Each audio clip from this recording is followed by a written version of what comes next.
Oh, here, this is the video I was looking for. Hey there, and welcome to Brain Stuff. Welcome. There's like multiple different ways crowds can kill you. Crowd crush is one. Stampede is one. I'm Josh Clark, and you are you, and that is wonderful. Let's talk about crowd crushes. So have you ever been standing in a crowd before? Say you were waiting. Yeah, asphyxiation. Suffocation is usually how you die in a crowd crush. That's how that works. For Weird Al to come out from backstage after a show, and then suddenly he does, and all of a sudden it seems like all the people around you multiply exponentially, and as far as you can see you're surrounded by people, and all of them start to press forward, and you, against your own will, are propelled forward, and you're pushed into the person in front of you, and you propel them forward, and you stop and think, uh-oh.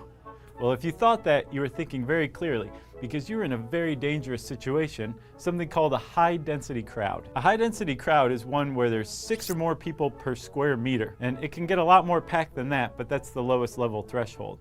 And the reason that's the threshold is because when you have 6 people per square meter, individuals in the crowd start to lose their ability to move on their own accord. Things get more and more packed, and the crowd tends to behave a lot like a fluid. So there's a couple of ways that you can actually die in a high-density crowd. The first one's called a crowd crush. Now, when you first start to get to about 6 people per square meter, the individuals lose their ability to move around. The next step is that you lose your ability to move your arms from your sides. Dude, the way he's describing it is so weird, like the tone he's using. An excellent visual explanation by The Guardian of what happened in Korea. See this chart in particular. A change from approximately 4 to 6 individuals per square meter changes us behaving like people to behaving like fluids. It's low risk if you have 2 people per square meter. It's high risk when the density goes up to 6 people per square meter. Bodies are jammed together so tightly they can no longer choose where they go, and they begin to behave like a fluid. Pressure waves can travel through them, and they lose control. I'm just saying his cadence. I know he just said that, but his cadence is like. Am I wrong? You don't think his cadence is kind of weird? And as people pack in further and further, the pressure... Especially with the fucking music, like goofy ass music. I mean, obviously he's not like covering this in the immediate aftermath of a crowd crush incident. So obviously there's no like emotional association with it. But like, it just sounds kind of trolly. From all sides keeps your lungs from inflating and deflating, which means you lose your ability to breathe. What's amazing and horrific is that people suffocate in crowds because they're squeezed so tightly by the people pressing against them. That's a crowd crush. Another way you can die in a crowd is what's called progressive crowd collapse. So say you have a bunch of people crowded together in a high density crowd and one of them falls down. That creates a hole in this crowd, and the people who were formerly leaning against the person who just fell down start to fall over, and so on and so forth, and a domino effect is created. People start to pile up, and the ones on bottom are literally pressed to death by the humans who have piled up on top of them. So why don't people just get up and go? Get out of the crowd? Well, the short answer is they can't. One mark for humanity is that crowd researchers have shown that when individuals are... Oh my God, it's verbatim this? You're covering this while dressed as a lamb? Yeah, you're right. Maybe I should stop casting stones from my glass house here. Given information, say something like, oh, someone ahead is being crushed to death, they respond positively by, say, backing up and alleviating the pressure on the crowd in front.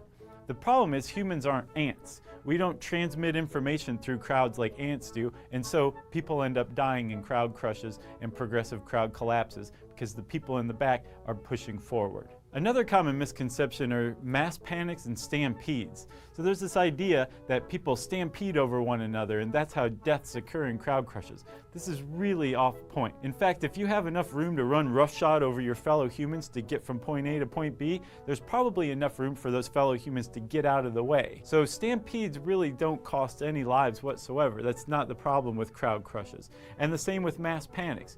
Very rarely do entire crowds panic and move in a panicked way. In fact, you can suffocate in a crowd crush in a very calm crowd that's just entered a bottleneck in a narrow corridor and trying to get out of an exit. People just quietly die, pinned up against their fellow human beings who are leaving the place. So crowd researchers are using computers now to predict high-density crowds and stop them before they turn fatal. They're using video feeds fed into artificial intelligence, which analyze crowds for things like increases in body heat or people swaying from side to side, which is a telltale sign that they're no longer moving on their own volition. So what do you do if you find yourself in a crowd? Well, get out. That's the best thing you can do. But as you're entering a crowd researchers suggest that you pay attention, stop talking, and listen ahead for people calling for help or saying move back or any other indication that there's a crowd crush going on. In that case, get back as far as you can. If you find yourself in a crowd and it starts to surge forward, follow the crowd movement, but move to the side as much as possible. Just stay out of crowds. How about that? If you're Yeah, there was a 360 because we live in 2022 in a hellish dystopia where everyone has a fucking phone.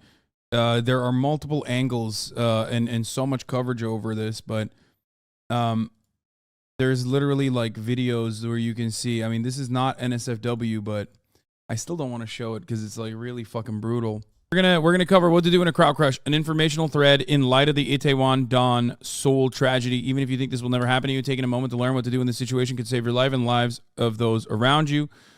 When you are entering a venue, make note of the exits. Number 1, if you're attending a concert or a large event, make sure you make note of where the emergency exits are when entering. Once it gets too crowded, the main exit might not be the most viable option.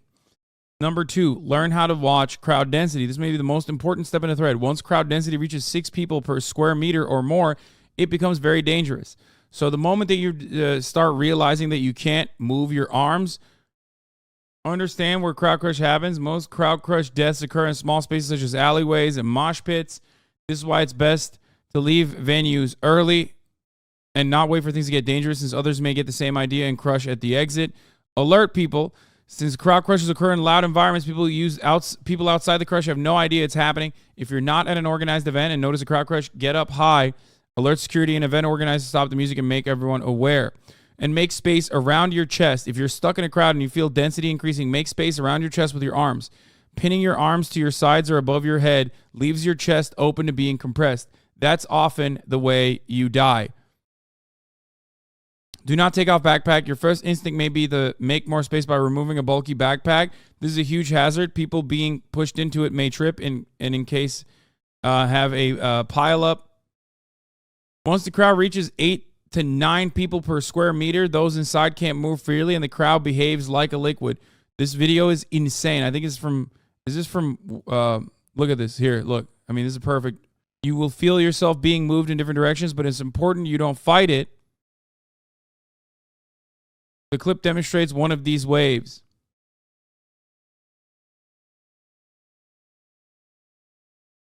How crazy is that?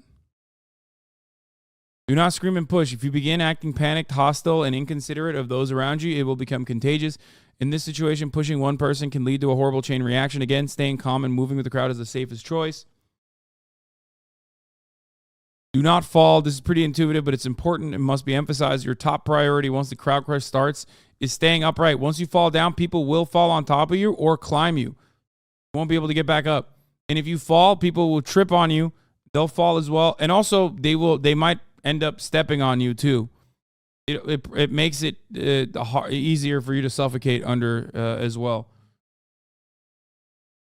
Avoid walls. Most people who asphyxiate in crowd crushes are pushed against solid objects like floors, barriers, fences, or walls. Do your best to avoid becoming trapped against the wall or even back of someone trapped against the wall to increase your chances of survival. Help your neighbors only if you can. Assess the risk first. If someone is slipping down and you're in a position to help them, you should. But if you're unable and someone is yanking on you to try to get up, it could result in both of you falling. Bro, disabled people are fucked? Yeah, of course. But I think if you're a disabled person, you know that already. In situations like this, and that's precisely why there's always like a separate area if hopefully they're complying with like ADA. Hopefully the venue is engaging in ADA compliance. Like, yes, if you're a disabled person, do not engage in the mosh pit, I think. Aftermath, when the crowd thins, there may be people on the floor. Since these things usually result from a lack of event planning, there might not have been enough medical personnel to help right away. In this case, volunteers save lives. The next part's about how to do CPR and when to provide it. I'm going to skip that part. And we're going to move on from this.